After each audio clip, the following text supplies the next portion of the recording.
The following podcast is intended for mature audiences. If you enjoy our work, please like, comment, subscribe, and follow the links in the description. Thanks for your support, and enjoy.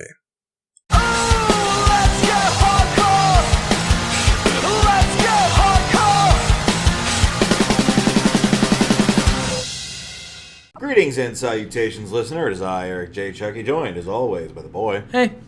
This is the Two Nerds Podcast, and you may have noticed there wasn't a Two Nerds Podcast last week. Hey, you ever forget? Happened to us. Here in our neck of the woods, there was Le Grand Blizzard, as the French say. No. And, not even a little bit. It just threw off everything. We didn't even think about the fact that we missed the podcast until, like, Tuesday. So we just decided to take a week off and come back with you guys the next time we were available. Yeah. In the grand scheme of things, this will, I believe, is the second week we will have missed in 9,000 years. Since the beginning of time. Yeah. Furthermore, we haven't had a lot to report on. This is, of course, January, so it's absolute shit for new movies. Video game releases. The new movies are coming. Oh, yeah, this is going to be a year for it, but, yeah. So, we have news for you today. We have catching you up with what we've been doing. Let's lead off with, let's go ahead and lead off with the news. Get it out of the way. This year, we're going to be talking a lot more about role-playing, especially D&D 5th edition. Yeah, you had an idea, and I like the idea, is to basically completely original, made of whole cloth, by pure idea-ium. Yeah, the idea is to rip off better content, because that's what we do here on the Two Nerds Podcast. We're gonna talk about the stuff we like about 5th edition, because I really like 5th edition D&D. I believe I mentioned it several times on the podcast. I refer to it as D&D Good Edition, and I do that for a reason. And there's a lot of stuff that's worth getting into, and getting into talking about not just the mechanics, but how we approach, how I approach DMing in this my 30th year. And just like character ideas and deep diving into races and classes and sharing our opinions of different stuff. Just should be fun. So those podcasts are going to be coming where there would usually be Downtime Scraped Together podcasts.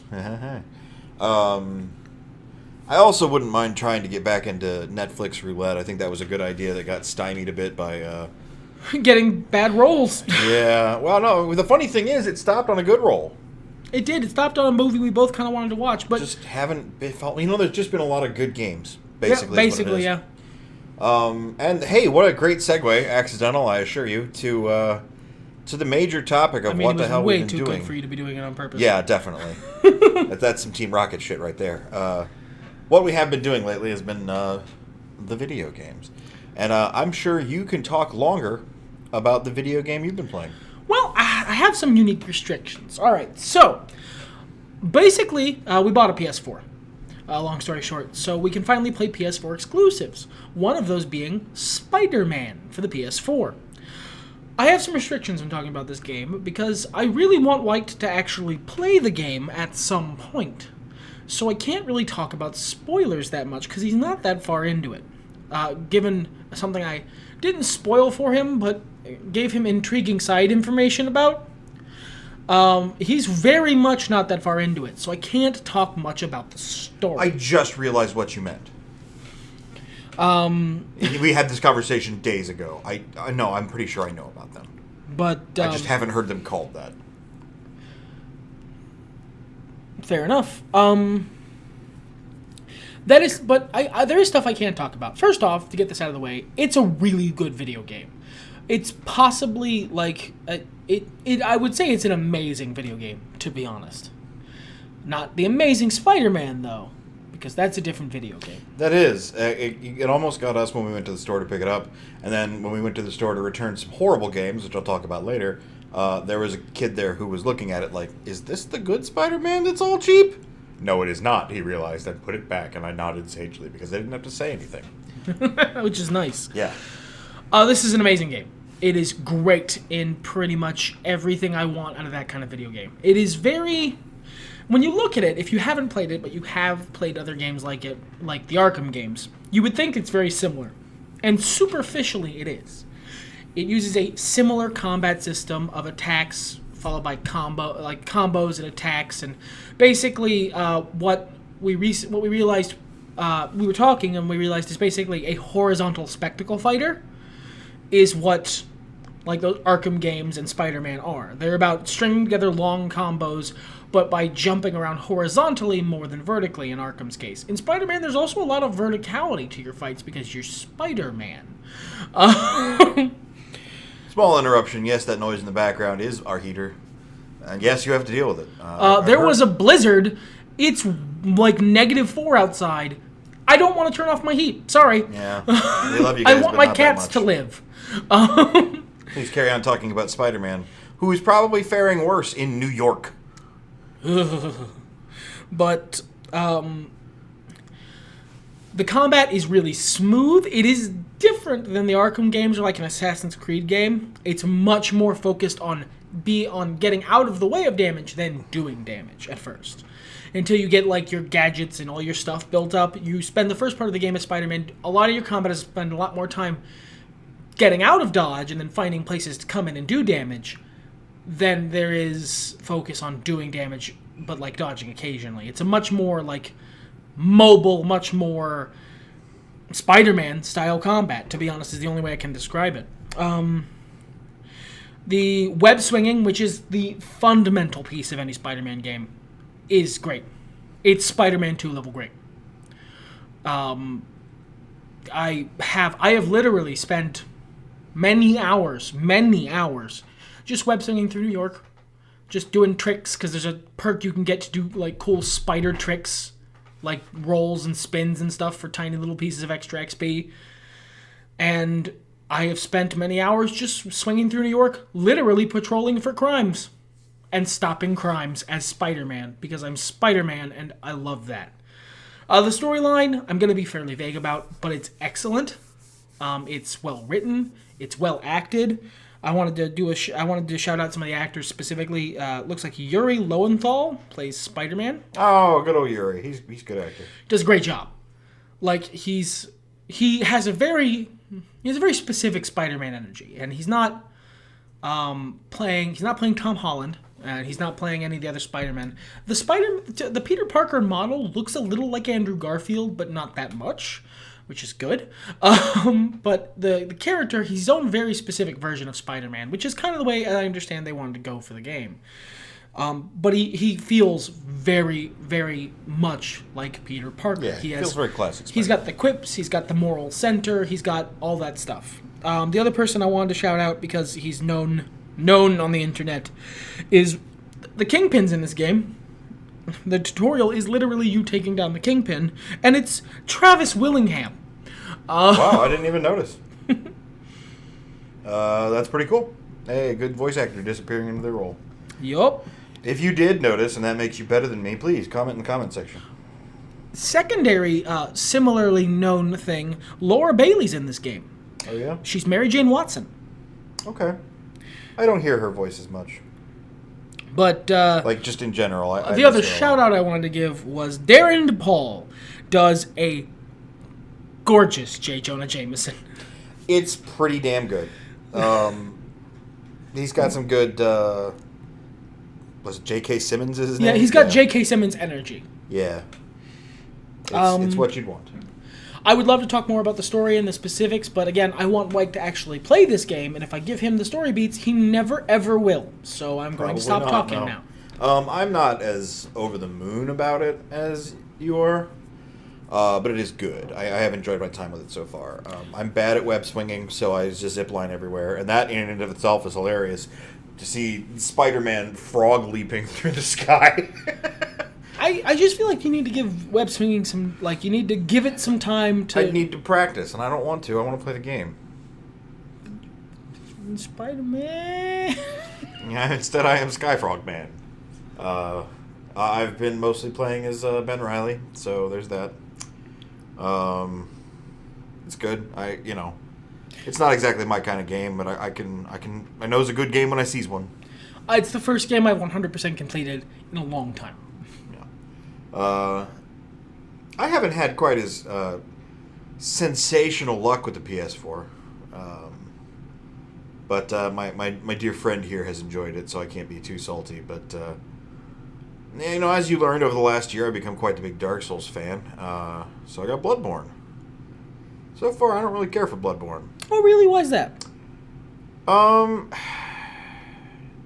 I'm trying to be patient with it. I'm trying to take my time and, no, recenter yourself, focus, just do this thing. I have no idea where I'm going, ever. Everything is so cramped, and turns are so tight, and the graphics are so dense. I never know where I'm going. I literally have had to look up. I wandered into a boss, and Ben, you may remember from the podcast with Ben, he missed that boss, the cleric beast. And I would have told him how to get to it, but I had no clue. I wandered into it. There was the path to the blood-starved beast. I just missed entirely. I spent hours of that game trying to figure out where the hell to go next. Hours just sort of looping around and missing this turn every time. I never had that problem with any of the Dark Souls games. No, I didn't either. There were a couple times where I was a little stuck and I was like, what do I do next? But it was like, oh yeah, I forgot about this thing. Or, oh right, I can go back there. Like, the game even told me on this most recent thing, after I beat the Blood-Starved Beast, okay, go back to this location. And I did, and I went as forward as it would let me, and then it was like, alright, this door's locked. Oh. What do I do now? I got nothing, I'm a door. Cool. I guess I'll just go then. By the way, I watched this happen. That's pretty much exactly how he said that out loud. I circled back around and scoured for things, and I'm sure I'm just missing a turn somewhere. But the fact that I can and have so much is it's very frustrating. I'm also not quite as big a fan of the gameplay. I don't hate it. You never actually elaborated to me what your problem with the gameplay is. It's part of the reason I wanted you to play Dark Souls 2 in between 1 and 3. Or at least try it. Because if you didn't, you never would. And Bloodborne definitely feels like the missing link between Dark Souls 1 and 3. In that it is worse 3. In terms of controls. Like, the timing of rolls and attacks is just... Lacking a shield is really frustrating. Like, humanoid enemies are so powerful compared to everything else that it's basically a completely different fighting style that I have to deal with. Like, that I have to employ. It's just, it's really frustrating. And I like the visuals, I like the setting. I always thought I would twig to that, but I was not expecting to be kicked in the taint so hard over this game. I've been playing with the axe. I started out with the chain sword, and I actually went through and bought all the weapons I have available to me at this point.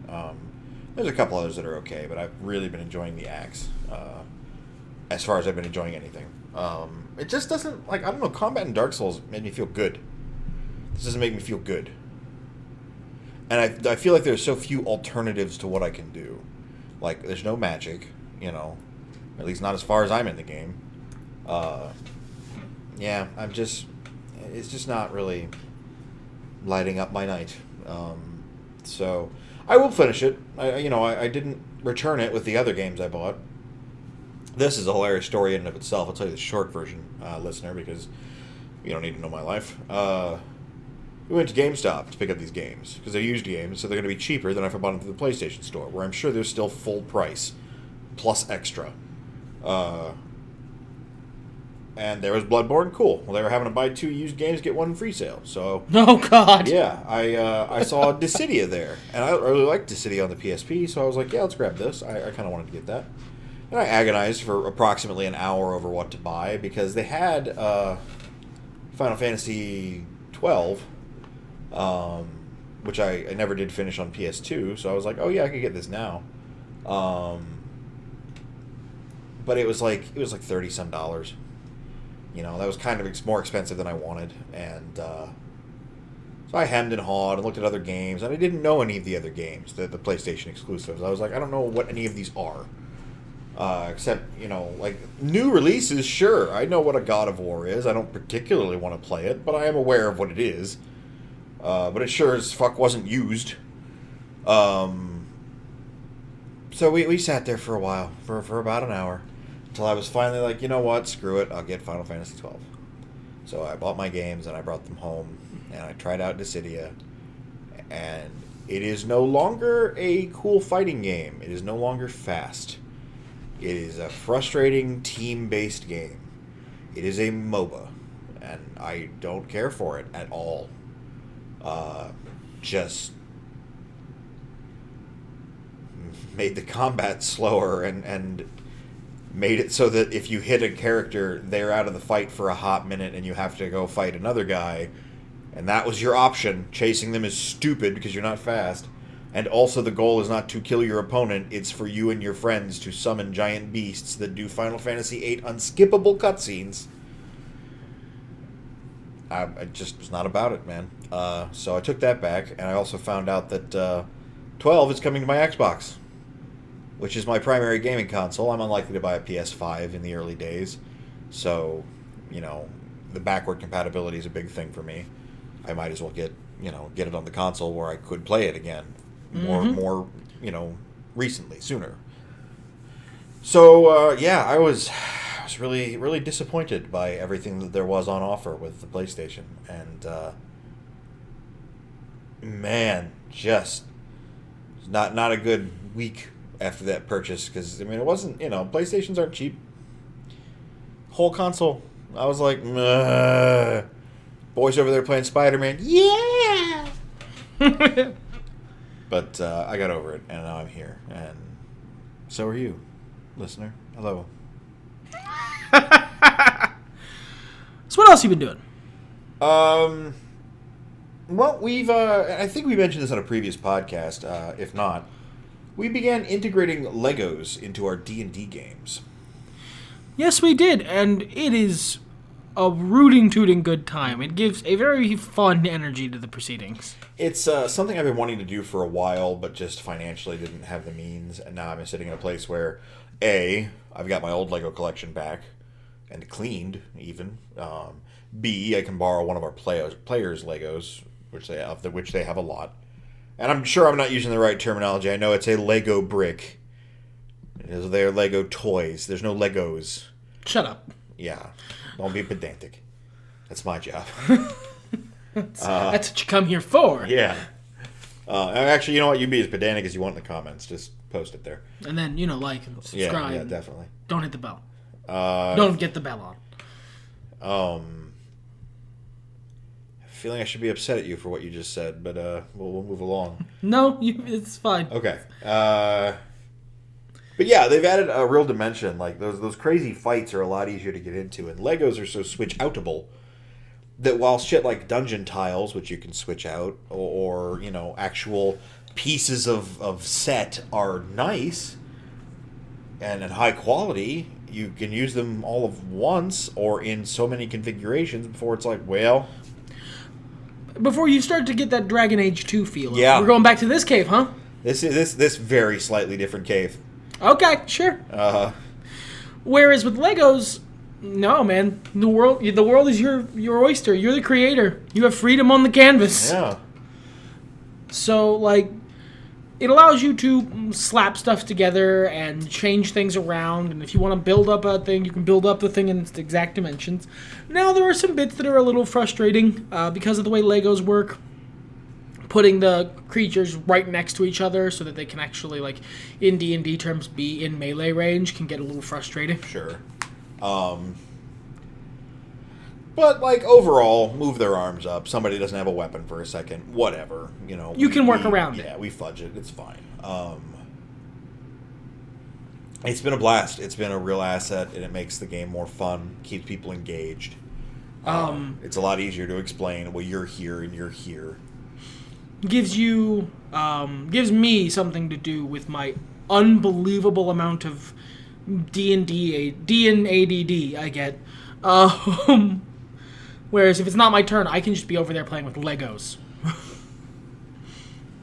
And that's been going really smoothly. I've started ordering individual figures to better kit out my peoples. Yeah, he's getting me a special Lego figurine so I can be a cool wizard instead of a red shirt from Star Trek.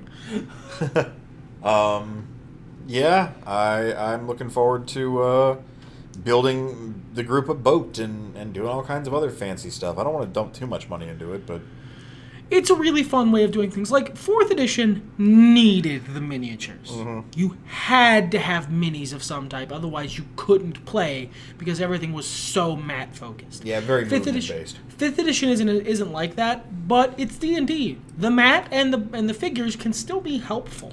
Yeah, and it's fun. Like, And it feels more fun now that they're optional. yeah, yeah, and it's less forced. So that has been another thing I've been into. I've also been doing a lot of WWE 2K19 had their final DLC drop last week, I think it was. So I've been doing a lot of work in there, setting up for a custom universe mode. That should be a lot of fun. Yep. I watched most of Season 2 of The Punisher. I haven't finished it yet. For whatever reason, I think it's because I was binge watching it and I stopped. And then, like, with that sort of thing, I have to be ready to binge watch the rest because I don't enjoy the Netflix series anywhere near as much if I watch them one episode at a time. Right. But it's good. I would say it's not as good as Season 1 of The Punisher. And Season 1 of The Punisher isn't as good as Punisher was in Daredevil. But that doesn't mean it's bad. It is still a good show. I've gotten back into Stardew Valley as well. There's been patches since I last played. I've been enjoying some multiplayer, and that's been fun. But it's nice to return to my little farm and see all the new things there are to do and new crops there are to grow and, you know, just have a nice, relaxing game. It is most likely what I'm going to do after we're done with the podcast here, honestly. I'm probably going to either go play video games, finish up The Punisher, or, if I'm being real, watch a bunch of YouTube videos for 5 hours and go to bed. Live your life, man. Yep. Your dreams, your truth. I feel like there's more to say. I feel like there's been other stuff I've been doing, but I can't, off the top of my head, remember it. Like, other video game I was playing. Overwatch. I guess I played a little bit of that. Got back into League. Yeah, I have been playing League more again. And there's our old friend Train. So, there you go. All the nerds here. Yeah, they released that new cinematic, and it really captured my imagination and reminded me that there's a lot of good characters in League. And that if it weren't for the fans, I'd love the game. Basically, yeah. Same. That's been my stance for a while. If the player base wasn't absurdly cartoon villain toxic. Like, if League wasn't about as toxic as the Tim Curry villain from fucking Fern Gully, I would love that game. I love its characters. I love a lot of its lore. Like, well, I loved its lore. And I think I might be able to grow to like the new lore now that there is cool lore. Stuff. And they're keeping it established and keeping a timeline. I think that's interesting. But I just... It's a combination of, for me, the fucking radioactive fan base and the change for change's sake. I could argue that sentiment, but I understand what you're saying, and I mean, it wouldn't gain me a lot to argue it. I kind of want to rise above, you know? I'm a different person than I was the last time I tried to get back into League. Maybe I can handle this shit and be able to enjoy a game I enjoy. Maybe not. I am still enjoying my mostly single player games, thank you. I'm slowly turning into Yahtzee. I might break down and buy all the DLC for Spider-Man tonight, or Horizon Zero Dawn. Looking forward to that too. I'm not, because it's Robot Tomb Raider, and I don't give a shit about Tomb Raider, but I'm happy for my friend. I love Tomb Raider and robots. Yeah, this is a win-win for you, my friend. I'm not saying I won't pick it up. Maybe I'll pick it up and be like, oh, this is exactly what I wanted out of Tomb Raider, that it was slightly adjacent to. Who knows? Yeah, and you know, it's not the fact that it's multiplayer that really gets me excited about League. I would play that game by itself. And I play co-op versus AI a lot, you know. I wish I could play that game I wish there was a story mode. Sure. I would play the hell out of a story mode. Yeah. Or just a different version of the game that's like Diablo. That'd be pretty sick. It would be. Who knows what the future holds with Riot? Riot game. Yeah, Riot game. They released a couple of Flash games. It's technically accurate. Yes. No, I'm sorry. They're Riot game. But I'm hopeful for the future. You know, they've released a lot of stuff lately that was really good. The KDA song was probably the best new song of 2018. Okay, yeah, I still haven't heard it. Yeah, I listened to it just today because I was kind of out of touch with League again. You know, toxicity and all that. And it just kind of got away from me. It's a hard habit to form as it is to break. But I sat down and checked it out, and it was fun. It was a fun song, cool video. Awesome. And it wasn't sad. Like So many things are. Yeah, like 2018. In music, anyway. 2018's music was a funeral dirge. Yeah. I'm not saying there weren't good songs, just most of them were sad songs. But I digress. I think that's about all I've been up to. What about you, my friend? I was reading some manga. That's Yeah? about it. Yeah. Well, I reached the end of Boku no Hero Academia, right? Right. Well, I reached the end of the anime. Ah. So I was reading the manga.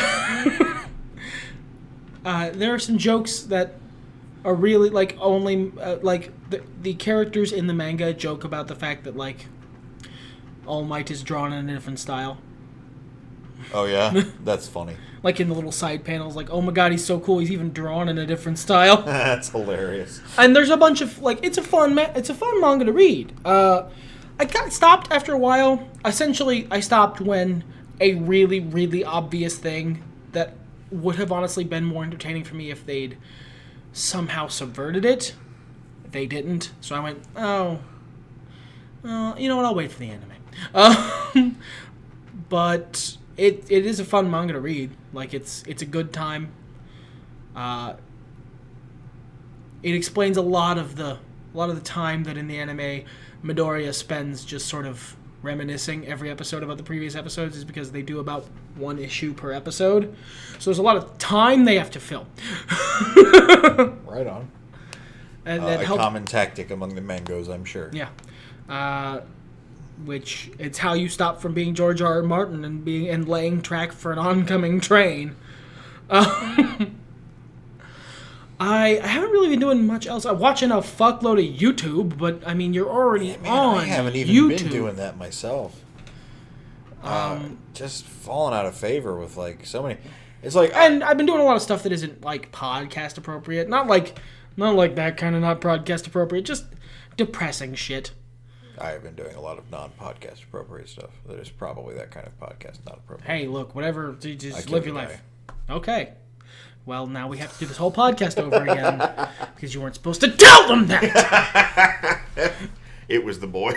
I have learned how to throw my voice to the other side of the mic and sound like him and think his thoughts. Horizon Zero Dawn is really good looking. What the fuck else does he say? Now let's see how committed he is to this bit. See, now I'm dragging myself. That's one of the boys' favorite activities.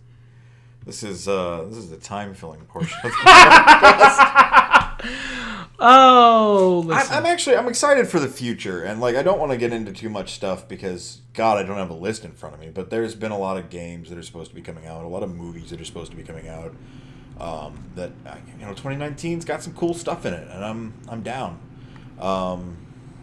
I just found out recently there's going to be a Power Rangers fighting game. How neat is that? Future's bright, ladies and gentlemen, listener. Yeah, I'm looking forward to more Soul Calibur DLC. I kind of picked up the game and dropped it. Because you're salty about Robo Waifu. That is part of it, and I need to get better than that because I've heard Robo Waifu Simulator is a fine game. We heard that about Bloodborne too, so we'll see what happens. But I still like Soul Calibur. Also, part of it is because it's not going to have a sequel next year. Yeah, so there's no rush. I don't need to devour. Whereas, this like, game. that's the other thing is, we've kind of laid off Smash a bit, but we did play a bit of that. Well, Piranha Plant launches soon. That's one of the things I am looking forward to. So. But again, you can lay off of Smash because it's not like there's going to be a sequel next year. Whereas with something like a WWE game, Yeah. come October of this year, there will be another one. Get your money's worth out of this thing because they're already making a next one. That's been me. That's been you. Yep. I mean, that's been it, I think. Yeah. So the week you missed, you didn't miss much because we had to try really hard to fill this podcast. So maybe it was good that we took a break. But in any case, everything's better when nerds talk about it. Fuck it, let's get hardcore!